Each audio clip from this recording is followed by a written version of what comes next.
Amém. Meus irmãos, nós iniciamos na semana passada mais uma série de estudos nesse tema que é a teologia reformada. Nós vimos por que nós devemos afirmar que nós somos uma igreja reformada, por que nós afirmamos que nós somos presbiterianos, por que nós batizamos crianças, se nós somos uma igreja aliancista ou não. Aí eu queria perguntar novamente, nós somos uma igreja aliancista? Quem acha que sim, levanta a mão. Eita, mas eu vi. Quem acha que não, levanta a mão. Quem está em dúvida agora, levanta a mão. Pronto, tiramos as dúvidas na semana passada. Nós somos uma igreja reformada. Por quê? Agora, sempre. Reformada, sempre se reformando, ok? Por que nós somos uma igreja reformada? Porque não estamos mais na aliança antiga, mas a gente viu semana passada. Por que nós somos uma igreja reformada? Será que é porque a gente reformou o templo? Tiramos o salito, fritamos. É por isso?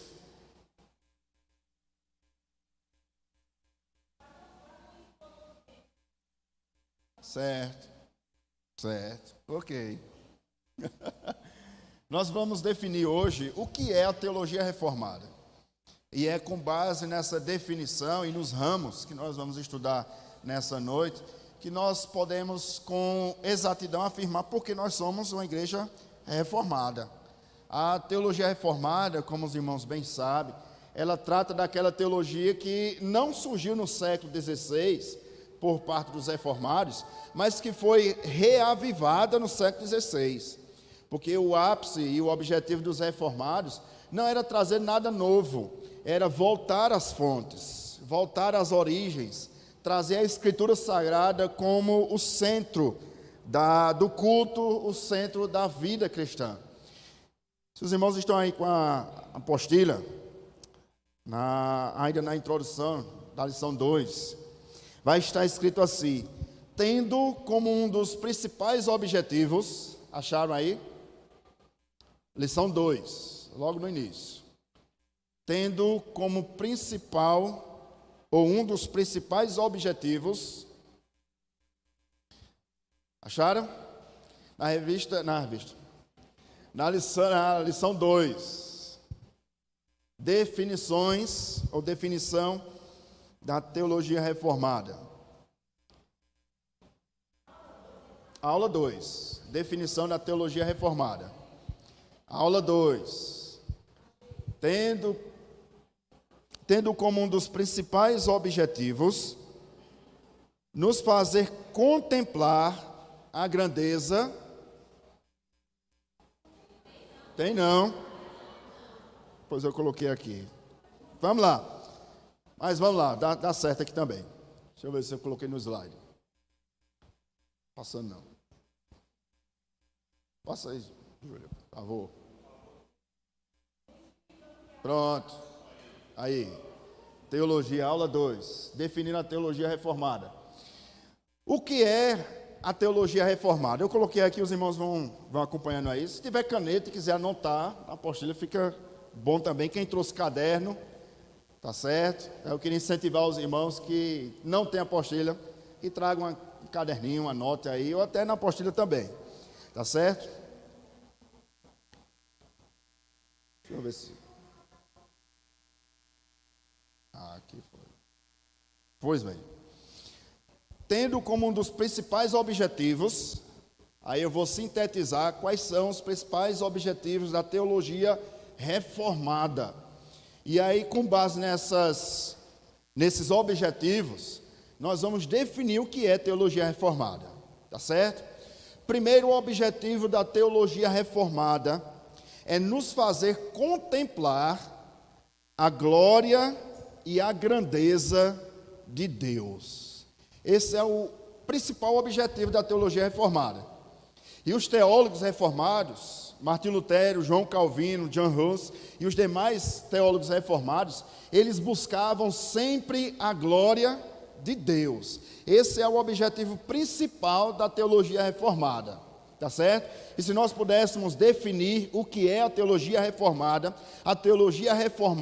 é aquela teologia que busca sempre a glória de Deus. Entenderam? Aí a pergunta é: por que nós somos uma igreja reformada?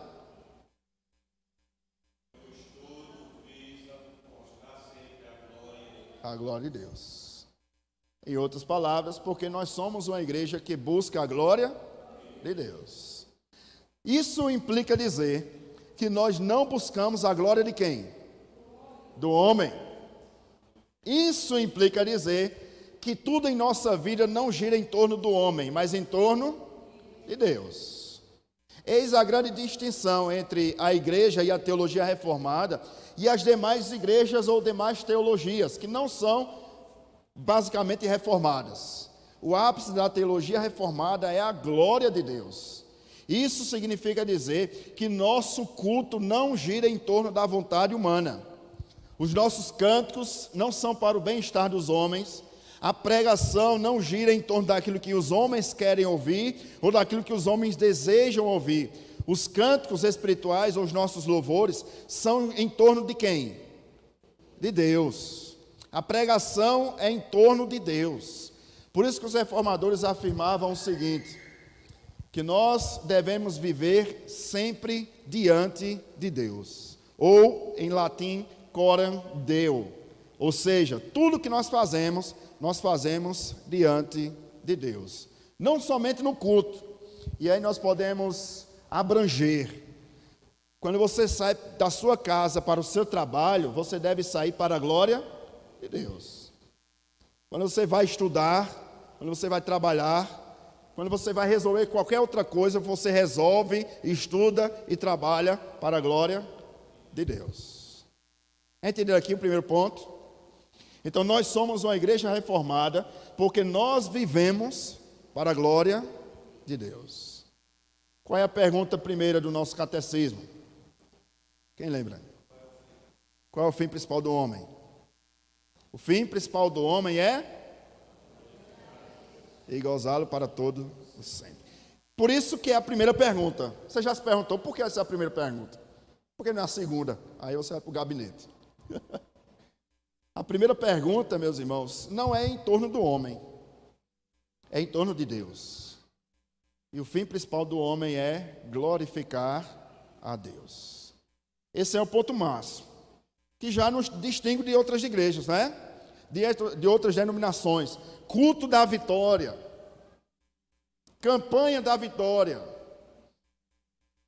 O centro do culto é o homem, então você é raridade, você é mais que vencedor. Deus vai fazer, porque Deus é obrigado a você a fazer, e você pode determinar a sua vitória. Não, a teologia reformada, ela escanteia esse tipo de teologia. E é uma teologia, tá, irmãos? É uma teologia antropocêntrica, que coloca o homem no centro.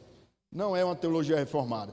Nós somos uma igreja reformada, porque a nossa vida, ela é para a glória de Deus. 1 Coríntios capítulo 10, versículo 31, quer comais, quer bebais, façais qualquer outra coisa, fazei tudo para a glória de Deus. Alguma dúvida? Então esse é o primeiro objetivo, que é o que nos distingue de outras denominações. Nós somos uma igreja reformada, porque nós visamos a glória de Deus. Segundo objetivo da teologia reformada, primeiro objetivo, glória de Deus. Segundo objetivo da teologia reformada é mostrar-nos que nós somos incapazes de perdoar os nossos próprios pecados. Ou nos mostrar a nossa insignificância e a nossa pecaminosidade diante de Deus. Isso faz alguma diferença, irmãos? Por quê? Por quê? Faz alguma diferença você saber que você é pecador? Por quê? Um de cada vez. Justamente aquilo que a gente estava comentando há 8 dias atrás, com uma irmã que participou da questão do que faz as pessoas muitas vezes olhar para os reformados de uma maneira diferente. Sim. A questão de uma vida prática. A partir do momento em que nós reformados, reconhecemos isso, a nossa pertinência, a nossa total necessidade de Deus na nossa vida, então isso a gente vai fazer com que a gente se humilhe a cada dia. Ótimo, ótimo. Perfeito. Saber que nós somos pecadores deveria nos tornar mais humildes. Mas, via de regra, acontece o contrário. Você conhece reformados orgulhosos? Não deveria haver. Porque a doutrina reformada, ela visa, em primeiro lugar, não é a glória do homem. É a glória de Deus. É o oposto. Enquanto os homens buscam a sua própria glória e ser reconhecidos, a teologia reformada, ela faz com que Deus seja conhecido. Lembrem que nós acabamos de ler no Evangelho de João, capítulo 17, versículo 3. O que Jesus nos ensinou, que a vontade de Cristo é essa, que nós, a igreja, possamos conhecer a Deus como único Deus e a Cristo Jesus como nosso Senhor. Lembra de Deuteronômio, quando Moisés escreve a lei e ele vai afirmar que existe quantos deuses? Quantos deuses? Um, irmãos. Um só Deus. Se existe um só Deus, então nós não somos deuses. Nós somos servos. Somos pó e cinza. E saber que nós somos pecadores, miseráveis, pobres, cegos e nus, que por nosso próprio mérito nós não obtemos o perdão e a salvação da nossa alma, nos faz compreender que eu, como pastor, não sou melhor do que você.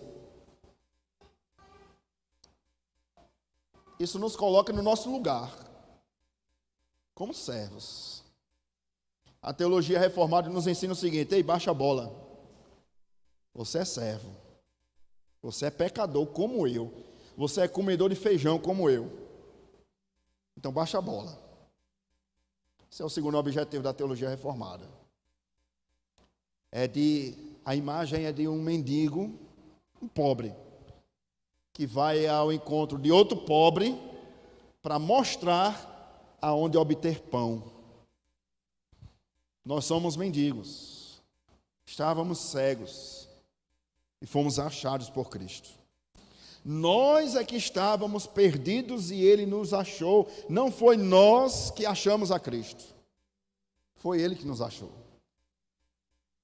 E faz toda a diferença quando nós compreendemos isso. Porque aí nós não cantamos mais o que muitos crentes têm cantado, dizendo o seguinte: eu escolho Deus, eu escolho ser amigo de Deus. Como se Deus é que tivesse perdido e você vai encontrar. É o contrário, é Deus quem escolhe ser nosso amigo. É Deus quem escolhe nos eleger. Nós vamos ver isso domingo que vem. Foi Deus quem nos achou, porque nós estávamos perdidos, mortos em nossos delitos e pecados, e Ele nos deu vida. Só somos salvos por causa de Cristo. O segundo objetivo é mostrar a nossa pecaminosidade. Terceiro objetivo, tranquilizar o nosso coração. Como assim, pastor? A pergunta é a seguinte: como um Deus santo pode se relacionar com homens e mulheres pecadores? Abacuque vai dizer que Deus é tão puro de olhos que não pode contemplar a aparência do mal.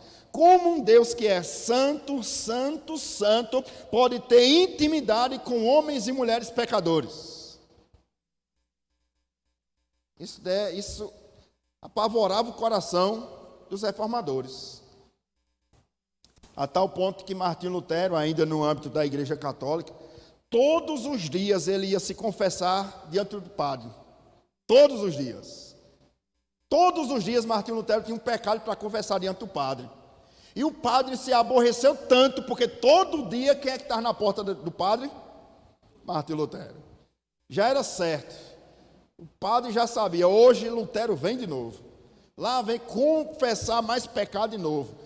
E o padre se aborreceu tanto que disse: Martinho Lutero, não venha mais aqui confessar os seus pecados, a não ser que você mate a sua mãe, desapareça daqui. Foi isso literalmente que o padre disse. Porque isso apavorava o coração de Lutero. Como um Deus santo, Lutero, ele via Deus como um carrasco, que punia os pecadores. Até que ele leu Romanos capítulo 1, versículo 16, que o justo viverá pela fé. E ele tranquilizou o seu coração. Como um Deus santo pode se relacionar com homens pecadores por causa de Cristo Jesus. E isso tranquiliza o nosso coração. Perceba, não é por causa de Maria, não é por causa dos santos da Igreja Católica, das imagens, não é por causa do pastor, não é por causa do presbítero, não é por causa do diácono, do oficial da igreja, é por causa de Cristo. Por isso que a reforma protestante se levantou afirmando o seguinte: fora o Papa, nós temos o único mediador entre Deus e os homens, que não é o Papa, não é o homem, mas é quem? Cristo. Cristo Jesus. E isso tranquiliza o nosso coração, porque você não precisa correr atrás de Maria. A Igreja Católica diz: tudo com Jesus, nada sem Maria. Já ouviu? Nós não precisamos de Maria, ela não é nossa mediadora. Nós não precisamos recorrer aos santos, às imagens, pedir oração aos santos da Igreja Católica, como se eles fossem mediadores entre nós e Deus. Isso tranquilizou o coração dos reformadores, porque nós precisamos recorrer somente a Cristo. Então nós temos, primeiro objetivo, a glória de Deus. Segundo objetivo, nos humilhar, mostrar nossa pecaminosidade. E terceiro objetivo, tranquilizar o nosso coração, porque nós temos a Cristo. E quem tem a Cristo tem tudo. Quem tem a Cristo tem tudo. Queria que os irmãos lessem aí. Dá para ler? Dá para... Aí, Kleber? Mais ou menos, Kleber está precisando de um exame de vista. Olha os irmãos aqui estão enxergando. Está pequeno. Vamos lá, vamos ler. À medida...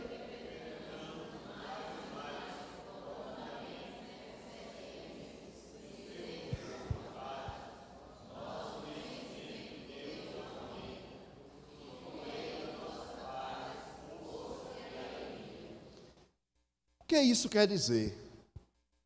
Que quanto mais conhecemos a Deus, mais consolados nós somos. Faz alguma diferença conhecer a Deus? Por quê? Não vale colar o que eu disse. Certo.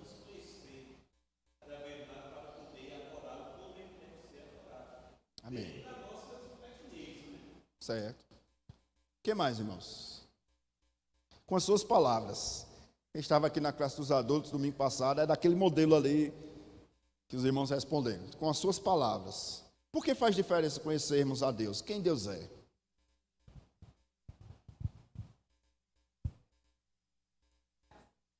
Certo. Crescermos no conhecimento e na graça. Ok. O que mais? Diga lá, irmão. Ótimo. Colando de João Calvino, né? As institutas. E menos um ponto, está colando.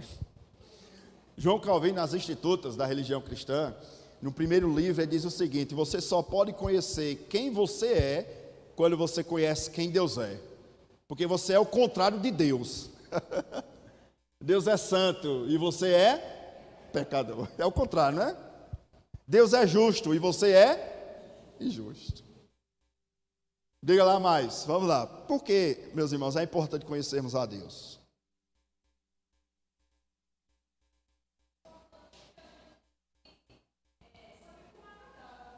Certo.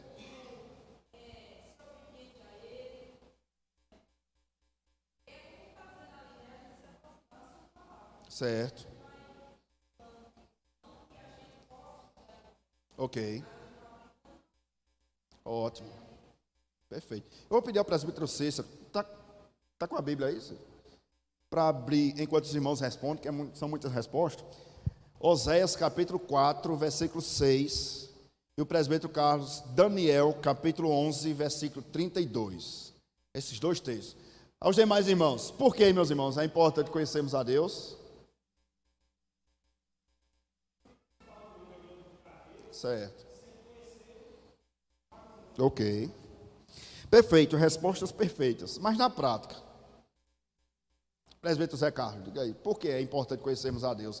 Na hora da tormenta, vamos lá.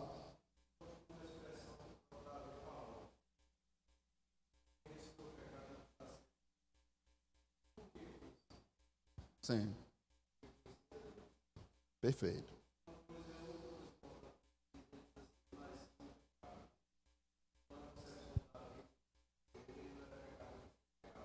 Sim. Ótimo. Ótimo. Vamos colocar na prática.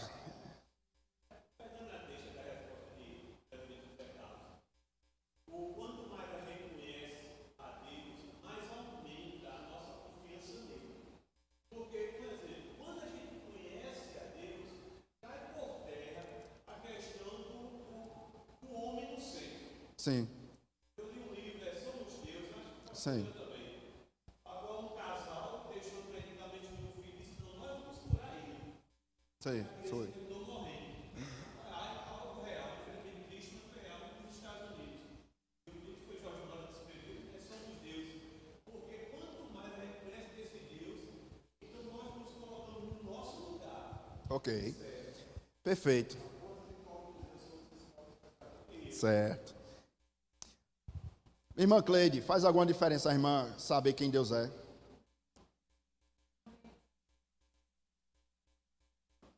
Isso. Por que faz diferença conhecermos quem Deus é? Porque no momento de aflição nós somos consolados. Maria José, faz alguma diferença saber que Deus tem cuidado da irmã? Faz muito. Faz diferença saber que no meio da sua dor, da sua angústia, Deus tem enxugado as suas lágrimas? Faz alguma diferença saber que é o Senhor quem tem sustentado a sua vida? E quando você pensa em desistir, aí você lembra: não temas, eu sou, não te assombres, eu te sustento e te levanto com a minha destra fiel. Faz alguma diferença? Por que é importante conhecer a Deus? Porque no momento de tumulto na nossa vida, de angústia da alma, nós podemos ter paz. Porque sabemos que não estamos só. Diga lá, minha irmã Lourdes.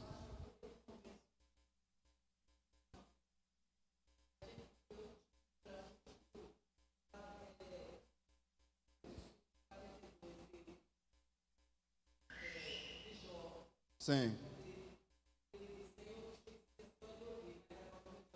Isso.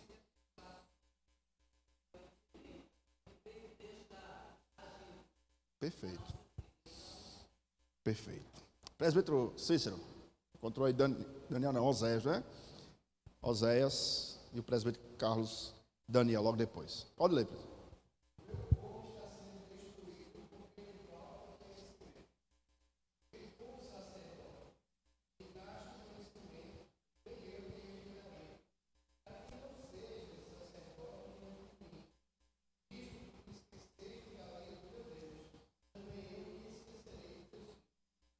O meu povo está perecendo por falta de...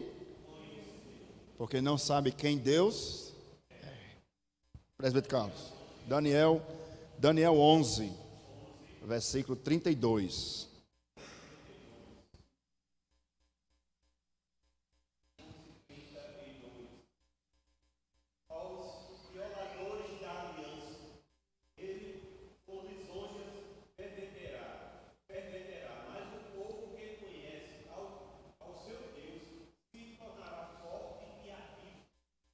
forte e ativo.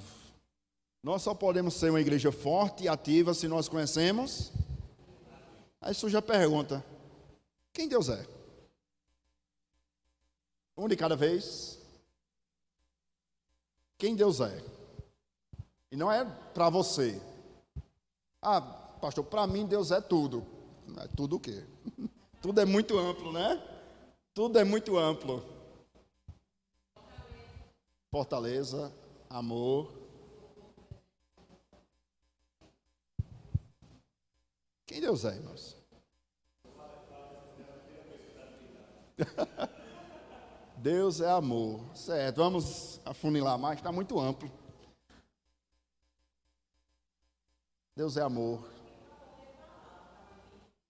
Ah, mas tem que definir. Socorro. Certo. O que mais? Se alguém perguntar a você, quem é Deus? O Deus dos católicos é Pai, Filho, Espírito e Maria. Não é? Você já viu a imagem, não é? O Deus do Maomé é o profeta. Buda é um Deus que também diz que é amor, não é? Deus dos deuses, tem vários deuses. Certo. Quem é Deus? Vocês afirmaram que é importantíssimo saber quem Deus é. Agora eu estou perguntando quem é Deus. Diga lá. Pois é. O boi é um Deus, a vaca é um Deus, a barata é um Deus, o rato. É.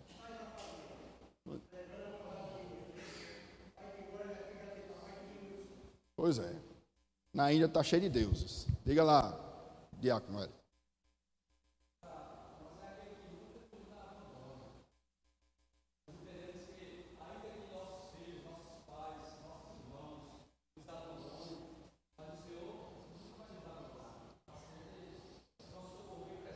Certo.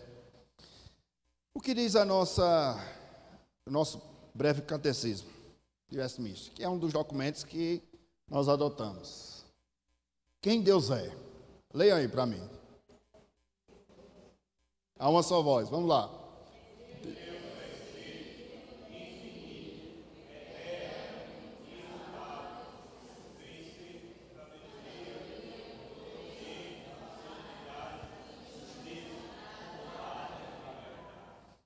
Aqui já define muita coisa, não é?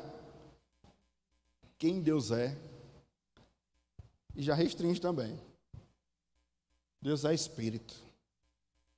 Ou seja, nós não conseguimos ver a Deus. Mas o Filho disse, quem vê a mim, vê ao... Então são dois deuses.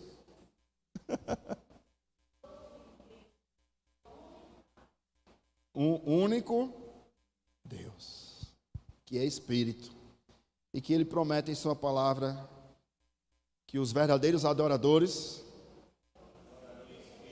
e é verdade. Logo aqui nós temos uma afirmativa, né? Se Deus é Espírito, Ele requer de nós uma adoração em Espírito e é verdade. Nós podemos estar reunidos aqui, mas não estarmos em espírito e não adorarmos ao Senhor em verdade. Diga lá, Ana.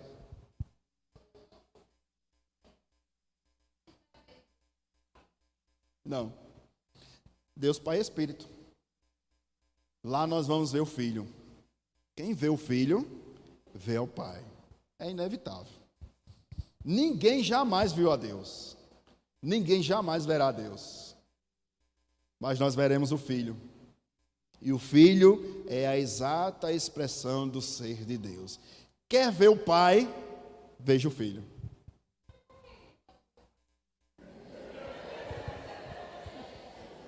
Amém.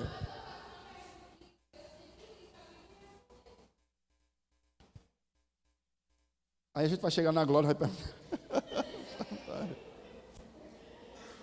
Porque ele não quis se revelar. Ele se revelou no Antigo Testamento através de teofanias, de aparições. Mas quando Moisés pede para ver a Deus, aí a sua resposta, eu respondo a você: ninguém pode ver a Deus. Foi essa a resposta que o Pai deu a Moisés. Ninguém pode me ver. Aí ele passa por Moisés, e Moisés vê apenas fagulhas da glória do Pai, mas ele não vê o Pai. Isaías não viu o Pai, em Isaías capítulo 6, ele viu a glória de Deus. E aí ele olhou para ele e disse: ai de mim, que sou um homem de impuros lábios, e habito no meio de um povo de lábios impuros, e os meus olhos viram o rei. Mas ele não viu o rei, ele viu a glória de Deus. Por que nós não veremos o Pai? Porque ninguém permanece de pé diante de Deus Pai. Nem os anjos, nem os serafins, nem os querubins. A gente viu isso em Apocalipse. Eles estão diante do trono de Cristo, que é o Rei dos Reis e Senhor dos Senhores. Ninguém jamais viu o Pai, porque não permaneceria de pé. E aí vem Cristo. Cristo é o nosso intercessor, porque Ele sim pode permanecer de pé diante do Pai, e pode permanecer de pé diante de nós. Por isso que jamais ninguém verá o Pai, mas nós veremos a Cristo. Isso basta. Isso basta. Se nós pudermos, e nós veremos, contemplar a beleza de Cristo, não mais o cordeiro imolado, mas o leão da tribo de Judá, isso satisfará o nosso coração. De tal maneira que a gente não ficará com vazio. Não, eu queria ver o Pai. Será perfeito. E completará todo o nosso coração, ver o Filho.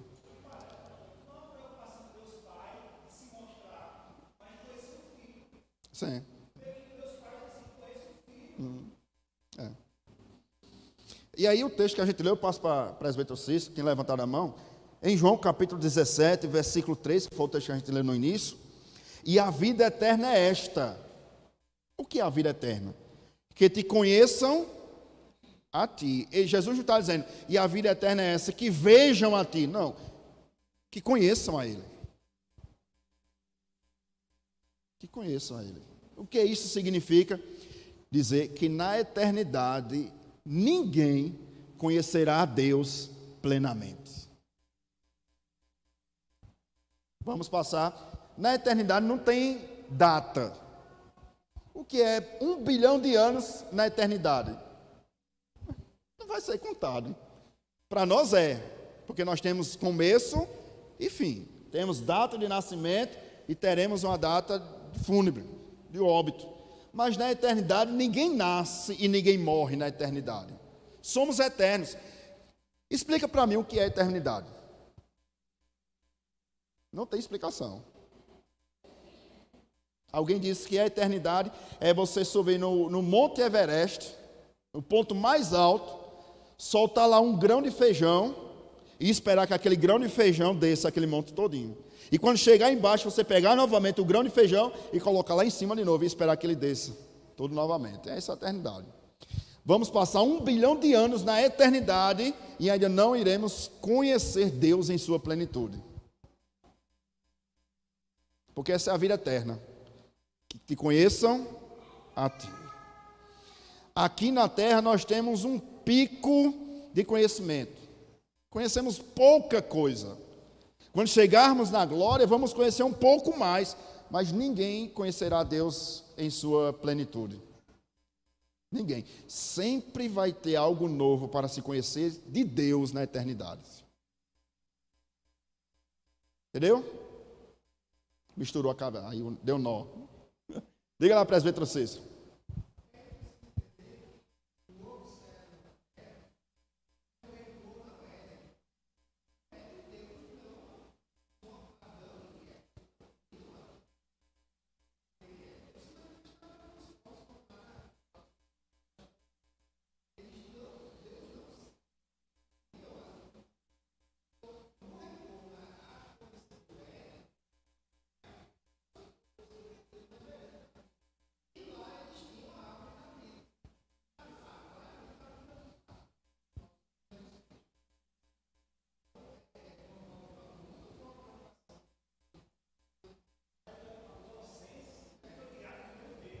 Sim.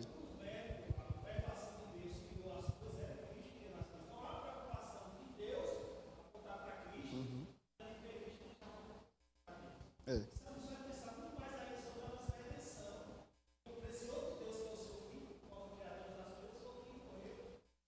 Isso.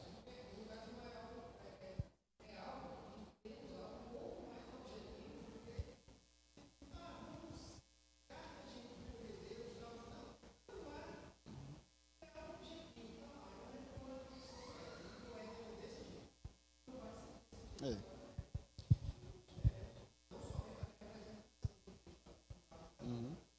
O próprio Cristo. E a gente vai estar tão satisfeito em ver Cristo que a gente vai chegar à conclusão que a gente vai ver o Pai. Pastor, a gente vai ver Deus Pai? Vai. Em Cristo. Isso basta. E a gente não vai ficar procurando ver o Pai, porque a gente vê a Cristo. E aí há um fato intrigante, porque alguns crentes dizem o seguinte: quando eu chegar no céu, eu quero ver a Paulo, quero ver Pedro, eu quero bater um papo com Abraão. Aí tem mulher que briga, eu quero dar uma pisa em Eva. Para que ela foi comer aquele fruto? Aí tem criança assim: para que Eva comeu a maçã, pastor? A gente chegar no céu, a gente vai ver a Cristo. A gente não vai ficar procurando homens. Quem é você? É Paulo? Não, então você é Paulo? Vai ver a Cristo. É por isso que João, quando escreve Apocalipse, ele não traz a imagem do Pai. Ele traz a imagem do Filho. Porque ele não vê o Pai. Ninguém jamais vê o Pai. Ele vê o Filho. Como aquele que tinha os pés reluzentes. Como aquele que tinha uma espada afiada que sai da sua boca. Como aquele que tem as 7 estrelas, os 7 candeeiros de ouro. Ele vê aquele que passeia no meio da igreja. Por quê? Porque Deus Pai deu tudo, todos os reinos e a igreja ao Filho. Isso é o que é mais maravilhoso. É como que a imagem de uma noiva que entra no casamento, lá na frente está o noivo e o pai, né, que conduz a noiva. O pai seria o Deus Pai que conduz a igreja. E ele dá a noiva, a igreja, ao filho. E a noiva se satisfaz no filho, se preenche no filho, de tal maneira que ela ama o filho. E ela é amada pelo filho. Entendeu? Vamos lá. Qual a finalidade da teologia reformada? Resumindo, a grandeza. Os irmãos estão vendo? Ficou pequeno. Está pequeno.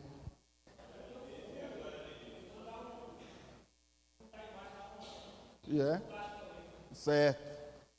Finalidade da teologia reformada. A grandeza e a glória de Deus. Os irmãos anotem, porque são as definições da teologia reformada. Certo? O que é a teologia reformada? Ela aponta para a grandeza e a glória de Deus. Ela aponta para a nossa insignificância e pecaminosidade, e ela tranquiliza na certeza de que em Cristo os nossos pecados foram perdoados. Pergunta: todas as igrejas evangélicas afirmam isso? Então nem todos são reformados. A teologia reformada, ela coloca Deus no centro e não o homem, porque tudo gira em torno de Cristo e não do homem. Essa é a grande diferença da igreja reformada para outras igrejas. Se você for aí em algumas denominações, em alguns cultos, você vai ser bem recebido, você vai ser bem tratado, a palavra vai falar profundamente ao seu coração, você vai ver manifestações do Espírito Santo voltado a você. Tipo o seguinte: Deus está mandando dizer que vai abrir as portas e você vai conseguir comprar a sua casa própria. Aí, aleluia, glória a Deus, e marcha, e pula, e gira, e grita, e canta, e por aí vai. Mas aí termina o culto, aí você pergunta: e a pregação foi sobre o quê? Esqueci. Tem pregação? 10 minutos? Foi um aviso não, diga lá, minha irmã da Júlia.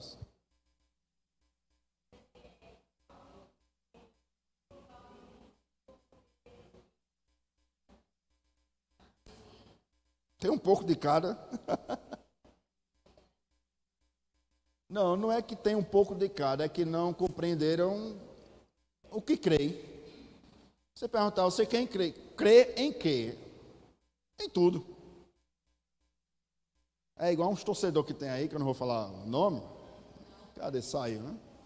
Ah, tá ali. Uns torcedores aí, que quando o time está ganhando, aí ele vem com a camisa do time. Aí quando o time perde, não olhe não.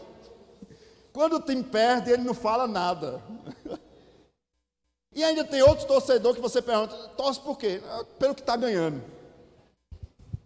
É esse tipo de igreja, que hora é uma coisa, hora é outra. E no final de tudo não é nada.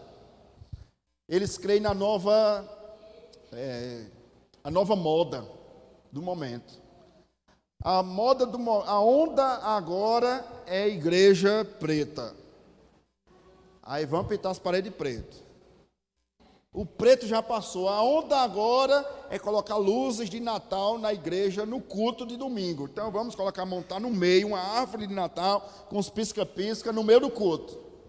E aí as pessoas acham lindo, porque termina o culto, vamos lá tirar foto. Né? Enfeitar a frente da igreja, vamos lá colocar uns pisca-pisca, um Papai Noel ali em cima. E aí vai se encantando com a nova moda e vai atraindo o mundo para dentro da igreja. É esse tipo de igreja aí, que hora é uma coisa, hora é outra. Essas duas visões, elas são totalmente... não é distorção. Elas são totalmente avessa. Calvinismo é uma coisa, e crer numa coisa. O arminianismo é uma coisa, e crer numa coisa totalmente ao calvinismo. É como você botar um botafoguense junto de um flamenguista. É a mesma coisa. Distante. Eles creem em coisas diferentes. Por exemplo, o calvinismo acredita que é Deus quem elege, é Deus quem salva. O arminiano acredita que você pode perder a sua salvação. Entendeu? A discrepância aí? Sim. Não, todas não, a gente não pode generalizar. É a mesma coisa de dizer, pastor, todas as igrejas presbiterianas são bíblicas? Não são. Não são. A gente não pode generalizar. Né? Tem um fio que liga.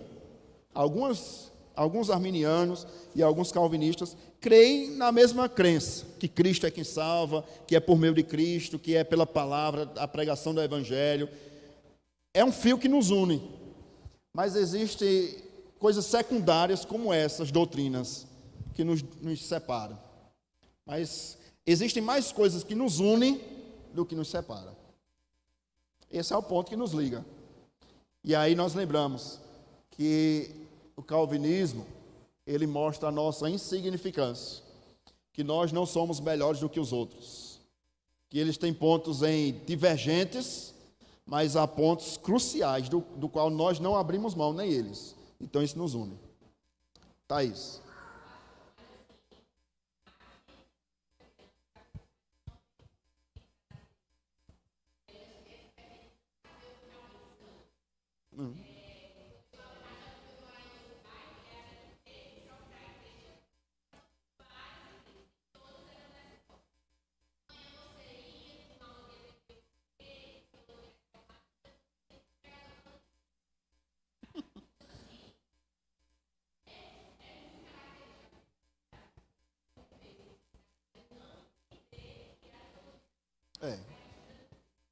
Por falta de conhecimento, o povo perece. Por falta de conhecimento, o povo perece. Aí vem o que a gente viu semana passada, que estava aqui, vai lembrar do que a gente falou. Algumas pessoas dizem, não, a nossa igreja é reformada porque tem pregação expositiva. Quem estava aqui lembra disso. Não, pastor, a minha igreja é reformada porque o pastor prega expositivamente. Pregar expositivamente não faz da igreja reformada. Na verdade, toda a igreja evangélica deveria pregar expositivamente. Não, pastor, a minha igreja ela é reformada porque nós cremos nos 5 pontos do calvinismo. Crer nos 5 pontos do calvinismo não faz você um reformado. Porque tem muita gente que conhece os 5 pontos do calvinismo. Tem gente que conhece a doutrina de Dort, os cânones de Dort. Conhece a Bíblia de Gênesis e Apocalipse, mas vive uma vida depravada. Totalmente depravada. Nós somos calvinistas, mas fulano, como nós dizemos, né? Fulano se desviou do caminho. Fulano era tão bom, rapaz, perdeu a salvação. Tem alguma coisa errada aí. Se desviou, não tem mais jeito não. Dizemos isso ou não? Dizemos. Cremos que Deus é quem salva, mas nós é que queremos ser os juízes. Para dizer, fulano não tem mais jeito não. Era tão bom, rapaz, na igreja, servia tanto, mas saiu da igreja, se desviou, agora já era. Como é? Se a salvação não estivesse, digamos, diretamente a Deus, mas estivesse ligada ao tempo, sai do Sim. inferno. Está no inferno. Está no inferno. Pastor, quem se desvia, perdeu a salvação, aí é outro ponto. A gente não tem tempo para entrar. Mas não cabe a nós salvar ou condenar ninguém. Quem és tu que sendo vaso quer ser oleiro? Aí vem o segundo ponto. Olha como é interessante. Quando nós entendemos o que significa ser um reformado. A nossa insignificância e pecaminosidade. O que isso quer dizer? Que eu sou tão pecador quanto você.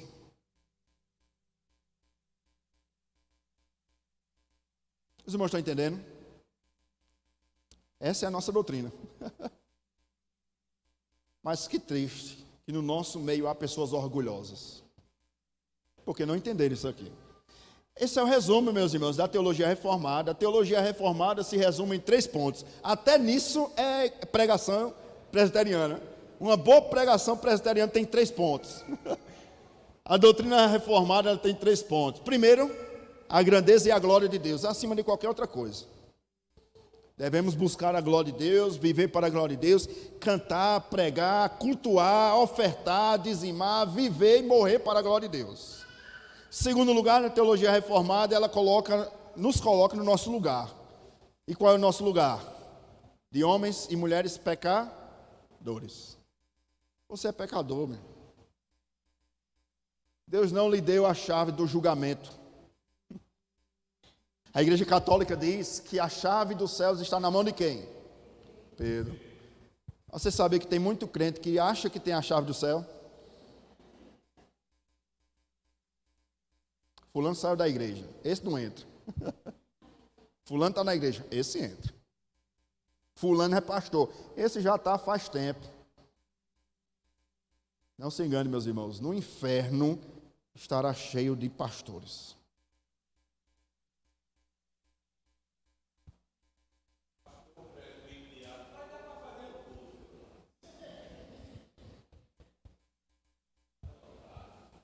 Alguma dúvida, irmãos? E por último, trazer a tranquilidade ao nosso coração. A gente já passa. Nós louvamos aqui e sabemos que Deus ouve o nosso louvor, não é porque os irmãos do louvor têm técnica somente. Devem ter técnica, devem aprender para dar o melhor, não é? Sim ou não? Todos nós devemos dar o nosso melhor, mas até o nosso melhor, a Bíblia diz, é trapo de imundícia. É o pecado aí, a pecaminosidade. Não bata no peito e diga, eu sou o cara. É não, você é pecador. Pó e cinza. Ionara.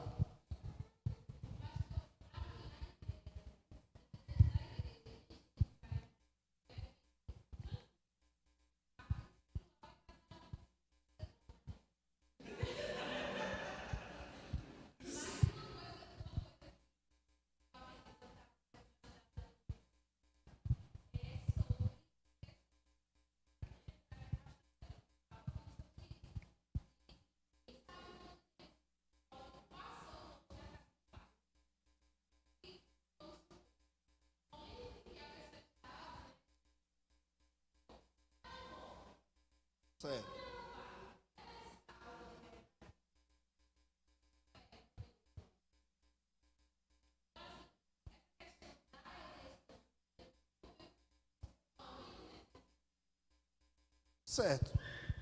Se ele ou ela for eleita, não tem para onde correr. Se dentro da igreja, se fora da igreja, se dentro do aprisco, se fora do aprisco. Jesus contou uma parábola de um pastor que tinha 100 ovelhas. Ele deixou as 99, não deixou no aprisco. Como tem um louvor, né?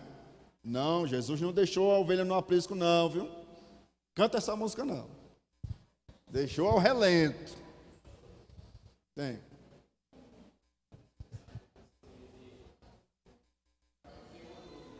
Certo.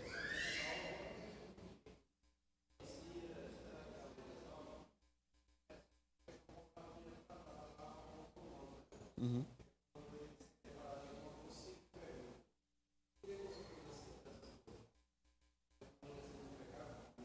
Certo.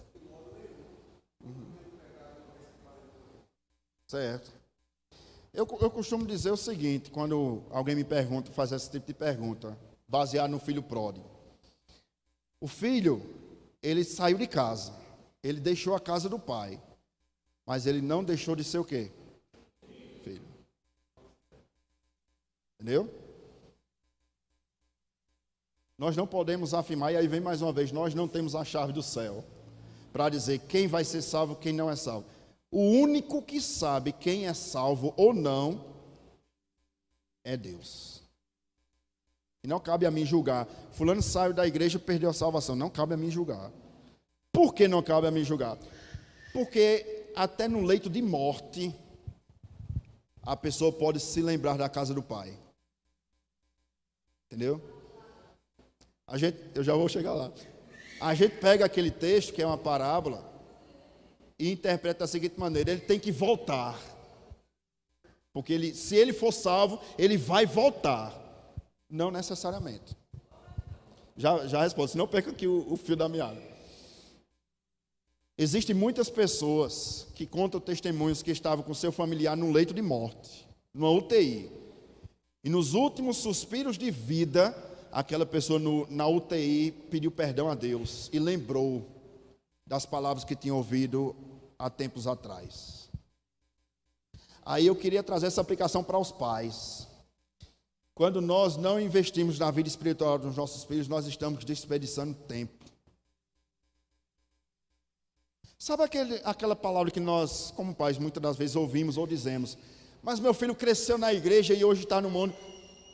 E nós não percebemos que isso é uma afirmação muito séria, porque a semente foi plantada no coração dos nossos filhos.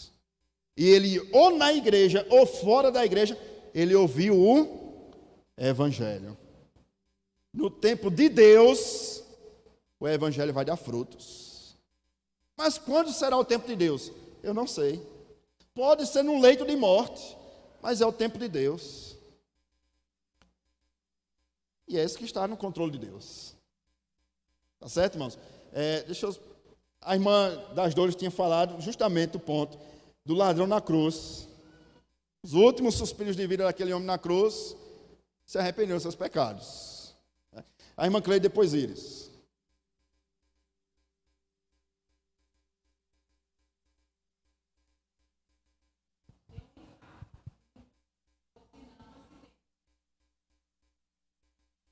Eita, pronto.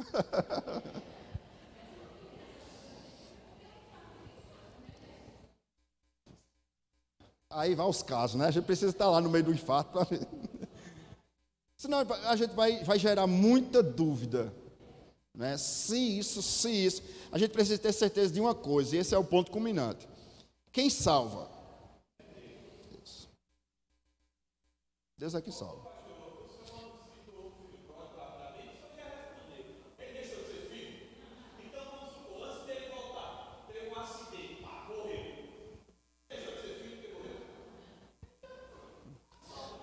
Aí vem a pergunta, aí vem a explicação, irmãos, rapidamente. Eu fiquei só no primeiro estudo. O que a gente precisa tirar da mente, é que todo mundo que está na igreja é filho. Tire da sua mente isso. Pastor, estava na igreja, se desviou, teve um infarto, morreu, ele é salvo. Ele é filho? Eu não sei. Não cabe a mim dizer assim, a irmã Lourdes é filha, a irmã Cleide é filha, das Dores é filha. Talvez vem para o culto, presbítero Valber torce para o Botafogo, eu acho que não é não. Entendeu, irmãos? A gente não pode colocar suposições. Fulano estava na igreja, teve um infarto, morreu, vai para onde? Eu não sei. Tá certo, irmãos. Só para não perder. Porque a gente fica muito preso a quem está na igreja. Fulano está na igreja, saiu da igreja, está vivendo uma vida no mundo. Se morrer, vai para onde? Meus irmãos, vamos colocar uma coisa na mente. No meio do trigo, tem o joio. Isso é duro para mim como pastor, mas é bíblico. Nem todos os membros da quarta igreja são filhos. Tem joio aqui também. Ou você acha que não? Ou todo mundo é santo aqui? Né, irmãos? Não se engane, eu digo isso diariamente. Eu costumo dizer isso no discipulado. Para quem está chegando, eu já abro os olhos. Olha, não pense que todo mundo que está na quarta igreja é filho. Porque você pode se decepcionar com pessoas. Não é? Se eu me apegar ao presbítero Zé Carlos, uma hora ou outra eu vou me decepcionar porque ele é homem. Nem todos são filhos. É bíblico. No meio do trigo tem o joio. No meio das ovelhas tem os bodes. No meio dos verdadeiros tem os... Para a gente acalmar um pouquinho, né? Pastor, estava aqui, ficava aqui, fazia aqui, saiu daqui, se desviou, vai para onde? Então, calma, irmãos, calma. Vamos orar por eles. Tá certo? Antes da gente abrir ou fechar o céu, vamos orar. Para que Deus tenha misericórdia deles. Alguém tem lá? Presbítero Valber?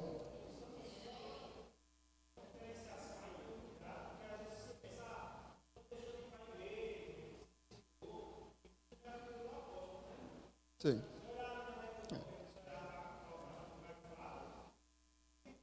Não. Isso.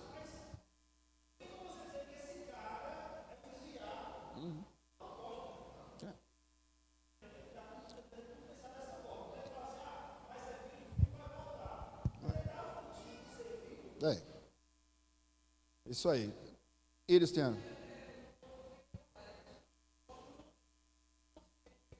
Isso.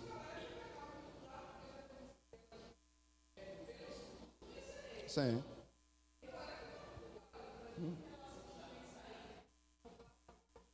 Isso. Tá certo?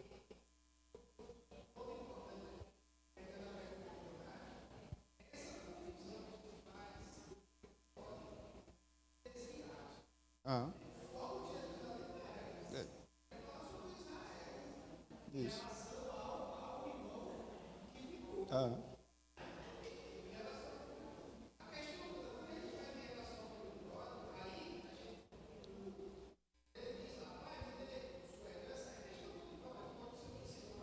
Sim.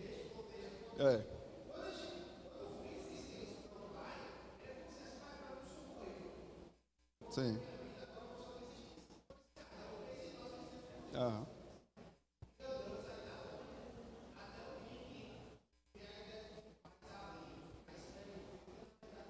Isso. Isso. Perfeito.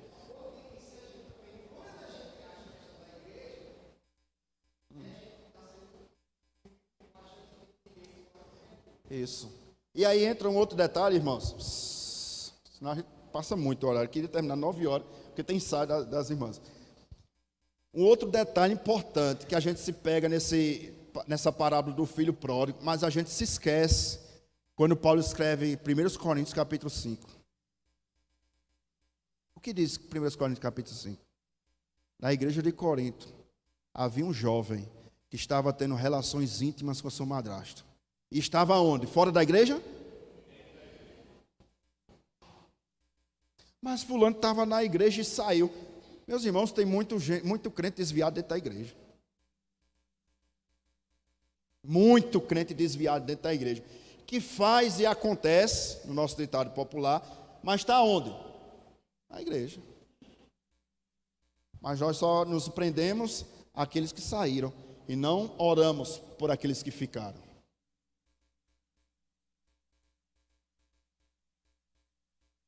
Dúvidas daqui? A gente trata sobre isso. Soteriologia, doutrina da salvação. Tá certo, irmãos? Então, o que é ser reformado? Glorificar a Deus, olhar a sua pecaminosidade. Aí vem, fulano estava na igreja e saiu e morrer, vai para onde? Peraí, você morrer, você vai para onde? Vamos olhar cada um para si? Examine-se, pois a si mesmo. Por fim, tranquilizar o nosso coração, porque não depende de nós. Louvado seja Deus. Não depende se você está na igreja, se está fora da igreja, se você é crente, se você é desviado. Depende de Cristo. Diga lá, meu irmão.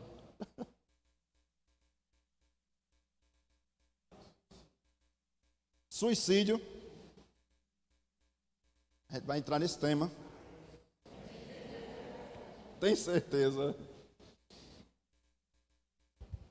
Meus irmãos, nós não temos tempo para responder essa pergunta. Eu estou sendo bem sincero, porque isso vai delongar uns 15 minutos aí. Mas eu vou fazer o seguinte com os irmãos.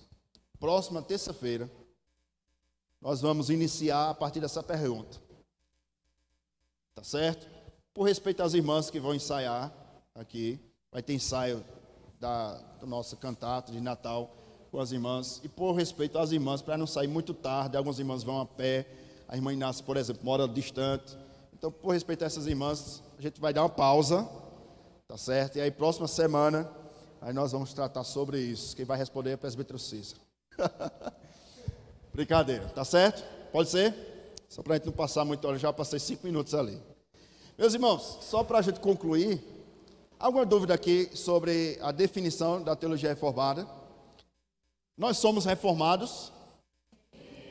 Por quê? O que mais? E o que mais?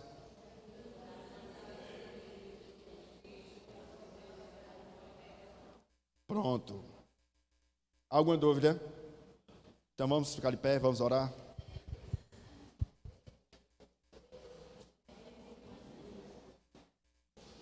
Aí na próxima semana a gente entra nesse assunto aí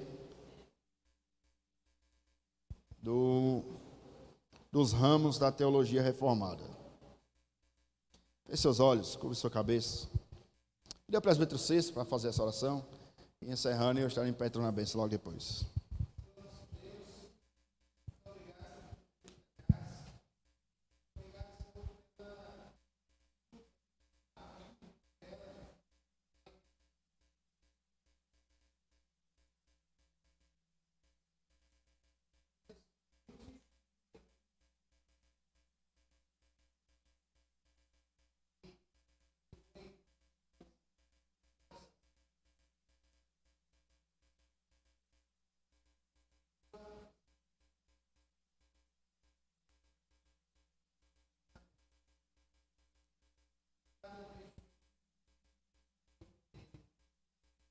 Amém. Que a graça e a paz do nosso Senhor e Salvador Jesus Cristo, que o grande amor de Deus e as doces consolações do Espírito Santo repouse, ó Pai, sobre o teu povo que aqui se reúne nessa noite, bem como se encontra espalhado por toda a face da terra, desde agora e para todo sempre. Amém e amém. Deus abençoe a todos os irmãos. Saúde seu irmão com a paz do Senhor.